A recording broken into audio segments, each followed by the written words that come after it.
السلام علیکم ورحمۃ اللہ وبرکاتہ۔ الحمد للہ وحدہ والصلاة والسلام علی من لا نبی بعدہ وعلی آلہ وصحبہ اجمعین، اما بعد۔ اعوذ باللہ من الشیطان الرجیم۔ وَلِتُكْمِلُوا الْعِدَّةَ وَلِتُكَبِّرُوا اللَّهَ عَلَى مَا هَدَاكُمْ وَلَعَلَّكُمْ تَشْكُرُونَ۔ رب اشرح لي صدري ويسر لي أمري واحلل عقدة من لساني يفقهوا قولي رب زدني علما۔ برادران اسلام، معزز سامعین، محترم علماء کرام، دینی ملی پیارے بھائیوں اور بہنوں، اللہ تبارک و تعالیٰ کی حمد و ثنا، بڑائی اور بزرگی، عظمت و کبریائی، اور پیارے نبی جناب احمد مصطفیٰ محمد مصطفیٰ سرور دو عالم، سرور کونین، شفیع المذنبین جناب محمد الرسول اللہ صلی اللہ علیہ وسلم کی ذات گرامی پر لاکھوں کروڑوں درود و سلام کے بعد، آج کل عید کی نماز موضوع بحث بنی ہوئی ہے کہ عید کی نماز گھر میں ادا کر سکتے یا نہیں۔ تو میرے پیارے بھائیوں اور بہنوں، میں آج اسی موضوع پر لب کشائی کرنے کی کوشش کروں گا اور اس مسئلہ کو قرآن و حدیث، صحابہ کرام کے عمل، محدثین کا طریقہ، اس کی روشنی میں بیان کرنے کی کوشش کروں گا۔ اللہ تبارک و تعالیٰ سے دعا ہے کہ اے الہ العالمین، تو سب سے پہلے مجھے اور آپ سب کو قرآن و حدیث کی صحیح بات سننے، سیکھنے، سمجھنے اور اس پہ عمل کرنے کی توفیق عطا فرمائے۔ تو سب سے پہلے میں آیت کریمہ کا ترجمہ پیش کرتا ہوں، پھر میں اپنی موضوع کی طرف لوٹ کر آؤں گا انشاءاللہ۔ قرآن مجید میں اللہ تبارک و تعالیٰ ارشاد فرماتا ہے وَلِتُكْمِلُوا الْعِدَّةَ وَلِتُكَبِّرُوا اللَّهَ عَلَى مَا هَدَاكُمْ وَلَعَلَّكُمْ تَشْكُرُونَ۔ یہ سورہ بقرہ کی آیت ہے۔ اللہ تعالیٰ ارشاد فرماتا ہے تاکہ تم ماہ رمضان کی گنتی پوری کرو۔ ماہ رمضان کی گنتی یا تو 29 دن کا روزہ ہوگا یا 30 دن کا، اسے پوری کرو۔ وَلِتُكَبِّرُوا اللَّهَ عَلَى مَا هَدَاكُمْ، اور اللہ تعالیٰ نے تمہیں ہدایت بخشی ہے، اس پہ اللہ تبارک و تعالیٰ کی حمد و ثنا، بڑائی اور بزرگی بیان کرو۔ اسی لیے حدیث میں آتا ہے کہ جیسے ہی شوال کا چاند نظر آ جائے ہمیں تکبیر پڑھنا ہے، اللہ اکبر اللہ اکبر لا الہ الا اللہ واللہ اکبر اللہ اکبر وللہ الحمد، چلتے پھرتے اٹھتے جاگتے، یہاں تک کہ کل صبح عید کی نماز پڑھنے سے پہلے ہمیں تکبیر بار بار پڑھنا ہے۔ مرد حضرات زور سے پڑھیں گے، خواتین آہستہ آہستہ پڑھیں گی۔ وَلَعَلَّكُمْ تَشْكُرُونَ، اور تاکہ تم لوگ اللہ تبارک و تعالیٰ کا شکریہ ادا کر سکو۔ دوستو، یوں تو اللہ تبارک و تعالیٰ کی ہم انسانوں پہ بہت سارے انعام و اکرام ہیں، اور ان ساری نعمتوں میں سب سے بڑی نعمت اسلام کی دولت ہے۔ دنیا میں جتنی نعمتیں ہیں یہ ساری نعمتیں اسلام کے مقابلے میں ہیچ ہے، کچھ بھی نہیں۔ تو اللہ تعالیٰ نے ہم سب کو مسلمان بنایا، اسلام کی دولت سے مالا مال کیا، یہ اللہ تبارک و تعالیٰ کی سب سے بڑی نعمت ہے، نمبر 1۔ نمبر 2، اللہ تعالیٰ نے ہمیں پیارے نبی امام الانبیاء سرور دو عالم محمد الرسول اللہ صلی اللہ علیہ وسلم کی امتی بنایا۔ آپ صلی اللہ علیہ وسلم سارے نبیوں کے سردار ہیں۔ قیامت کے دن حمد کا جھنڈا آپ کے ہاتھ میں ہوگا، اور آپ صلی اللہ علیہ وسلم ہی اللہ تعالیٰ سے شفاعت کریں گے، درخواست کریں گے کہ حساب و کتاب شروع کیا جائے۔ شفاعت کبریٰ آپ کو نوازا جائے گا، جنت کا سب سے اونچا مقام آپ کو دیا جائے گا۔ دوستو، میرے پیارے بھائیوں اور بہنوں، ہم امت محمدیہ دنیا میں آنے کے لحاظ سے تو آخری امت ہے، لیکن کل قیامت کے دن جنت میں جانے کے لحاظ سے پہلی امت ہوں گے انشاءاللہ۔ تو آپ خوش ہو جاؤ کہ آپ پیارے نبی محمد الرسول اللہ صلی اللہ علیہ وسلم کی امت میں ہیں۔ اور تیسری نعمت کہ اللہ تعالیٰ نے ہمیں رمضان کا مہینہ بخشا، ہمارے لیے روزے کو آسان فرمایا۔ اگر اللہ تعالیٰ کی فضل و مہربانی نہیں ہوتی تو ہم رمضان کے روزے نہیں رکھ پاتے۔ ہمیں رمضان کا روزہ سیام، قیام، تراویح، تہجد، تلاوت قرآن، ذکر و اذکار، تسبیح و تحلیل، باقی دیگر اعمال کرنے کی ہمیں توفیق بخشی۔ تو یہ ساری کی ساری چیزیں اللہ تبارک و تعالیٰ کی نعمت ہے۔ اللہ تعالیٰ نے ہم مسلمانوں کو سال میں 2 عیدوں سے نوازا ہے۔ ایک عید الفطر ہے جو ماہ رمضان کے اختتام کے بعد آتی ہے، شوال کی 1 تاریخ میں، اور دوسری عید الاضحیٰ ہے جو حج کے موسم میں ذی الحجہ کی 10ویں تاریخ کو ہوتی ہے۔ اور جب سے عید کی نماز مشروع ہوئی، پیارے نبی محمد الرسول اللہ صلی اللہ علیہ وسلم نے پوری زندگی اپنے صحابہ کرام کے ساتھ، اپنے صحابیات کے ساتھ گھروں سے باہر صحرا میں عیدگاہ میں عید کی نماز ادا کرتے تھے۔ یہی آپ صلی اللہ علیہ وسلم کا عمل ہے، یہی صحابہ کرام کا معمول ہے، اور آج تک پوری امت مسلمہ کا اسی بات پہ اتفاق ہے کہ عید کی نماز عیدگاہ میں ہی ہونی چاہیے۔ اور یہ عید کی نماز یہ فرض عین ہے، ہر مسلمان پر فرض ہے۔ اگر کوئی جان بوجھ کر کے عید کی نماز کو ترک کرتا ہے تو وہ شخص گنہگار ہوگا، اس میں کوئی شک نہیں، ہم آپ کے ساتھ ہیں۔ لیکن یہاں سوال ہے کہ آج کے جو حالات ہیں، آج پوری دنیا کورونا کی وجہ سے پریشان ہیں، دنیا کی تمام عام جگہیں بند کر دی گئی ہیں، اور آج مسلمانوں نے بھی جمعہ اور جماعت کو گھروں میں خاص کر دیا ہے کورونا وائرس سے بچنے کے لیے۔ تو کیا عید کی نماز گھر میں نہیں پڑھ سکتے؟ جواب ہاں۔ جب آپ جمعہ اور جماعت کی نماز گھر میں پڑھ سکتے ہیں تو عید کی نماز کیوں نہیں پڑھ سکتے؟ عید کی نماز بھی آپ گھر میں پڑھ سکتے ہیں، آپ کے لیے جائز ہے، کیونکہ آپ مجبور ہیں۔ یہ اللہ تبارک و تعالیٰ کا قضاء و قدر ہے، اور آپ کا ایمان ہے۔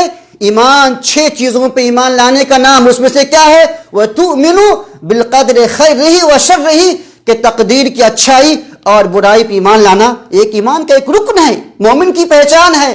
لہذا ہم لوگ مجبور ہیں کہ جس طرح سے ہم جمعہ اور باقی 5 وقت نمازیں گھروں میں پڑھنے پر مجبور ہیں، اسی طرح سے ہم لوگ عید کی نماز بھی گھر میں پڑھنے پہ مجبور ہے۔ بالخصوص حکومت وقت نے فیصلہ کیا ہے کہ کورونا وائرس کی روک تھام اور نرنترن کے لیے سماجی دوری کو قائم رکھا جائے، برقرار رکھا جائے، اور لاک ڈاؤن کو لمبا کیا ہے۔ اور اسی کے پیش نظر مسلم آیوگ نے تمام مکاتب فکر کے علماء کو جمع کر کے، دانشوروں کو جمع کر کے آپ مسلمانوں سے یہ اپیل کی ہے کہ سارے کے سارے مسلمان اپنے گھروں میں عید کی نماز پڑھیں۔ لہذا میں آپ سب سے اپیل کرتا ہوں، گزارش کرتا ہوں ایک عالم ہونے کے ناطے سے، کہ آپ حکومت وقت کی قانون کا احترام کریں، مسلم آیوگ کی جو اپیل ہے آپ اس کا احترام کریں، اور گھروں میں عید کی نماز پڑھیں۔ آپ کی نماز میں کوئی کمی نہیں ہوگی، بلکہ آپ کو ثواب انشاءاللہ زیادہ ملے گا انشاءاللہ۔ اور میں اس کی چند دلیلیں پیش کرنا چاہتا ہوں کہ گھر میں بقدر ضرورت عید کی نماز پڑھنی جائز ہے۔ میں چند دلیلیں پیش کرنا چاہتا ہوں۔ دلیل نمبر 1، قرآن مجید میں اللہ تبارک و تعالی ارشاد فرماتا ہے فَاتَّقُوا اللَّهَ مَا اسْتَطَعْتُمْ، کہ حسب استطاعت اللہ تبارک و تعالی سے ڈرو، جتنی تمہیں طاقت ہے اللہ تعالیٰ سے ڈرو۔ اس آیت کے پیش نظر ہمیں سمجھ میں آتا ہے کہ جب لاک ڈاؤن ہے، باہر کرفیو ہے، ہم حکومت کے قانون کی خلاف ورزی نہیں کر سکتے، پھر آپ باہر کیسے جائیں گے؟ لہذا ہر بھائی اس آیت کے پیش نظر کہ عیدگاہ میں عید کی نماز پڑھنا یا مسجد میں جا کر کے عید کی نماز پڑھنا یہ ہماری طاقت سے باہر کی چیز ہے، لہذا آپ گھر میں نماز پڑھیں اور آپ کی نماز میں یا آپ کے ثواب میں کوئی کمی نہیں ہوگی انشاءاللہ۔ اسی طرح سے اللہ مزید فرماتا ہے وَلَا يُكَلِّفُ اللَّهُ نَفْسًا إِلَّا وُسْعَهَا، کہ اللہ تعالیٰ کسی بھی انسان کو، کسی بھی نفس کو اس کی طاقت سے زیادہ تکلیف نہیں دیتا۔ اگر آپ کہتے نہیں باہری نماز پڑھنا ہے تو اس کا مطلب یہ ہے کہ آپ کسی انسان کو اس کی طاقت سے زیادہ مکلف کرنا چاہتے ہیں، جو کہ قرآن کے اصول کے خلاف ہے۔ لہذا ہر انسان کو چاہیے کہ وہ اپنی طاقت میں رہتے ہوئے اللہ تبارک و تعالیٰ کی عبادت کریں۔ لہذا ہم عید کی نماز اپنی طاقت کے لحاظ سے گھر میں ادا کریں گے اور ہم لوگ عیدگاہ نہیں جائیں گے۔ دوسری دلیل، اللہ تعالیٰ فرماتا ہے وَلَا تُلْقُوا بِأَيْدِيكُمْ إِلَى التَّهْلُكَةِ، کہ اے لوگوں جان بوجھ کر کے اپنے آپ کو ہلاکت کے منہ میں مت ڈالو۔ میں آپ لوگوں سے پوچھنا چاہتا ہوں کہ جب سے حکومت نے یہ اعلان کیا ہے اور مسلم آیوگ نے پریس وجیپتی جاری کیا ہے، بہت سے لوگ ناک بو چڑھاتے ہیں، کچھ علماء بھی ہیں، کچھ عوام بھی ہے کہ نہیں ہم گھر میں نہیں پڑھیں گے، ہم مسجد جائیں گے، عیدگاہ جائیں گے، چاہے 10 لوگ ہی صحیح، کم سے کم 10 لوگ عید کی نماز پڑھ لیں عیدگاہ میں یا مسجد میں۔ میں آپ لوگوں سے مؤدبانہ اپیل کرنا چاہتا ہوں، میں آپ کا احترام کرتا ہوں، چلو میں نے مانا کہ آپ نے 10 لوگ مل کر کے عید کی نماز مسجد میں پڑھ لیا یا عیدگاہ میں پڑھ لیا، لیکن میرا سوال یہ ہے کہ خدا نخواستہ اگر 10 لوگوں میں سے ایک آدمی سنکرمت ہے، کرونا پوزیٹیو ہے، اور اس کی وجہ سے باقی 9 لوگوں کو یا کچھ لوگوں کو اگر کرونا پوزیٹیو ہو جاتا ہے تو اس کا ذمہ دار کون ہے؟ پھر یہ مسئولیت کون لے گا؟ اور یہ ہماری غیر دانشمندانہ اقدام کی وجہ سے میڈیا کو، اسلام دشمن طاقتوں کو موقع مل جائے گا اسلام کو بدنام کرنے کا۔ آپ نے بھی دیکھا چند دنوں پہلے لوگوں نے جماعتی کے نام پر، میڈیا والوں نے جماعتی کے نام پہ اسلام کو بدنام کیا، جگ ہنسائی کر دی۔ تو میں نہیں چاہتا کہ آپ حضرات کوئی ایسا قدم اٹھاؤ عید کے نماز کے نام پہ کہ میڈیا کو پھر سے موقع مل جائے اور اسلام کی پھر سے جگ ہنسائی ہو جائے۔ لہذا دوستو، ہر بھائی ہر بہن اپنے گھر میں عید کی نماز کرے اور جان بوجھ کر کے اپنے آپ کو ہلاکت کے منہ میں مت ڈالو۔ نمبر 3، حدیث میں آتا ہے، اور اس حدیث کو امام بخاری رحمۃ اللہ علیہ نے جزم کے ساتھ اپنی صحیح میں، اور اسی حدیث کو امام ابن ابی شیبہ نے متصل سند کے ساتھ اپنی کتاب میں نقل کیا ہے کہ خادم رسول صلی اللہ علیہ وسلم، ابھی درود پڑھیں صلی اللہ علیہ وسلم، خادم رسول انس رضی اللہ عنہ کی عید کی نماز چھوٹ گئی تو انہوں نے کیا کیا؟ انہوں نے اپنے گھر والوں کو جمع کیا، اپنے خادموں کو جمع کیا اور اپنے نوکروں کو جمع کیا اور گھر میں عید کی نماز با جماعت ادا کی۔ اس حدیث سے ثابت ہوتا ہے یہ کسی انسان کا عمل نہیں، یہ صحابی رسول بلکہ خادم رسول انس رضی اللہ عنہ کا عمل ہے کہ جب قضا نماز گھر میں پڑھ سکتے ہیں تو پھر ادا کیوں نہیں پڑھ سکتے؟ لہذا دوستو، ضرورت کے وقت میں آپ گھر کے اندر میں آپ عید کی نماز پڑھ سکتے ہیں، کوئی حرج کی بات نہیں۔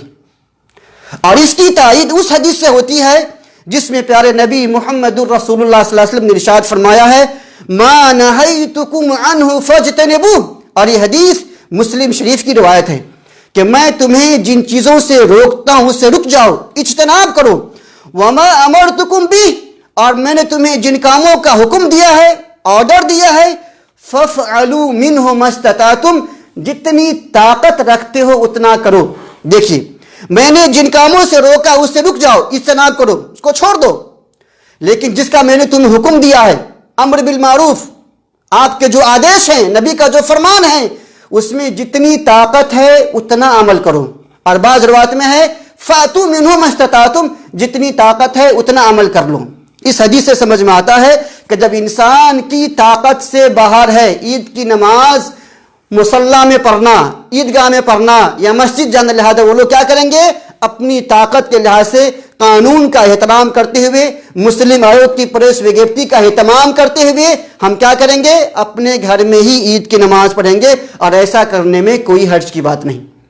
نمبر 5، شیخ البانی رحمۃ اللہ علیہ اپنے زمانے کے بہت بڑے محدث گزرے ہیں۔ انہوں نے صحاح ستہ میں 4 کتابیں مشہور ہیں، ابو داؤد، ترمذی، نسائی، ابن ماجہ اور بخاری مسلم۔ تو یہ جو سنن اربعہ ہے، ابو داؤد، ترمذی، نسائی، ابن ماجہ، امام شیخ البانی رحمۃ اللہ علیہ نے ان 4 کتابوں پہ اتنا زبردست کام کیا ہے کہ صحیح حدیث کو الگ کر دیا ہے اور ضعیف کو الگ کر دیا ہے۔ حدیث کا ہر بچہ، حدیث کا ہر طالب علم شیخ البانی کے علم سے بے نیاز کوئی نہیں ہو سکتا، ہر کوئی اس کا محتاج ہے۔ ان کے بارے میں آتا ہے کہ عید کے دن اتنی بارش ہو رہی تھی کہ گھر سے نکلنا بہت مشکل تھا، کافی انتظار کیا، لیکن جب بارش تھمنے کا نام نہیں لیا تو انہوں نے گھر میں عید کی نماز پڑھی۔ کس طرح سے؟ خود آگے امام بن گئے، پیچھے مردوں کو کھڑا کر دیا اور ان کے پیچھے عورتوں کو کھڑا کیا۔ یہ طریقہ ہے کہ آپ کے گھر میں جتنے بھی افراد ہیں جن کو قرآن مجید کی سب سے زیادہ معلومات ہے، یا جو کوئی مولوی ہیں، عالم ہیں، قاری ہیں، حافظ ہیں، آپ ان کو آگے بڑھا دیجئے، ان کے پیچھے مرد کھڑے ہو جائیں اور ان کے پیچھے عورتیں کھڑی ہو جائیں، اور سب لوگ باجماعت 2 رکعت نماز پڑھیں، اور گھر میں خطبہ دینے کی کوئی ضرورت نہیں۔ اس طرح سے آپ عید کی نماز گھر میں ادا کر سکتے ہیں۔ خلاصہ کلام یہ کہ لاک ڈاؤن کی صورت میں، مصیبت کی وجہ سے، کورونا وائرس کی وجہ سے سماجک دوری کو برقرار رکھنے کے لیے حکومت نے جو فیصلہ کیا ہے اور مسلم آیوگ نے جو گھر میں نماز پڑھنے کی اپیل کی ہے، ہم اس کا اہتمام کریں، اور ہم میں سے کوئی بھی مسلمان یا کوئی بھی بھائی ایسا قدم نہ اٹھائے جس سے اسلام کی جگ ہنسائی ہو۔ میں اس ویڈیو سے بالخصوص تمام مکاتب فکر کے علماء کو دعوت دیتا ہوں اور سب سے میں اپیل کرتا ہوں کہ براہ کرم آپ اپنے اپنی عوام کو سمجھائیں کہ جوش میں نہ آؤ، جذبے میں نہ آؤ. یہ وقت جو ہے جوش کا نہیں ہے، جذبے کا نہیں ہے، بلکہ دین کو سمجھنے کی ضرورت ہے. اور پیارے نبی صلی اللہ علیہ وسلم کا فرمان بھی ہے مَن يُرِدِ اللَّهُ بِهِ خَيْرًا يُفَقِّهُ فِي الدِّينِ، کہ اللہ تعالیٰ جس کے لیے بھلائی چاہتا ہے اسے دین کی سمجھ دیتا ہے. تو دین کی سمجھ یہی ہے کہ کبھی اختلاف نہ کیا جائے، حکومت کی قانون کی خلاف ورزی نہ کی جائے، اور اپنے اپنے گھروں میں عید کی نماز پڑھیں. آپ کی نیت ہے کہ اگر موسم اچھا ہوتا، ماحول اچھا ہوتا تو ہم عیدگاہ میں نماز پڑھتے. اللہ تعالیٰ آپ کو نیت کے حساب سے اجر دے گا. اور بخاری شریف میں انما الاعمال بالنیت، کہ انسان کے سارے اعمال کا دار و مدار نیت پہ ہے، لہذا نیت کے حساب سے آپ کو اجر و ثواب ملے گا. خلاصہ کلام یہ کہ لاک ڈاؤن کی صورت میں گھر میں عید کی نماز پڑھنے میں کوئی حرج کی بات نہیں ہے. اللہ تبارک و تعالیٰ سے دعا ہے الہ العالمین تو مجھے بھی اور پوری دنیا کے مسلمانوں کو اس وبا سے محفوظ رکھ، ہم سب کو اس سے نجات دے دے اور ہمیں اس بیماری سے محفوظ رکھ دے. آمین. وآخر دعوانا ان الحمد للہ رب العالمین والسلام علیکم ورحمۃ اللہ وبرکاتہ. جزاکم اللہ خیرہ.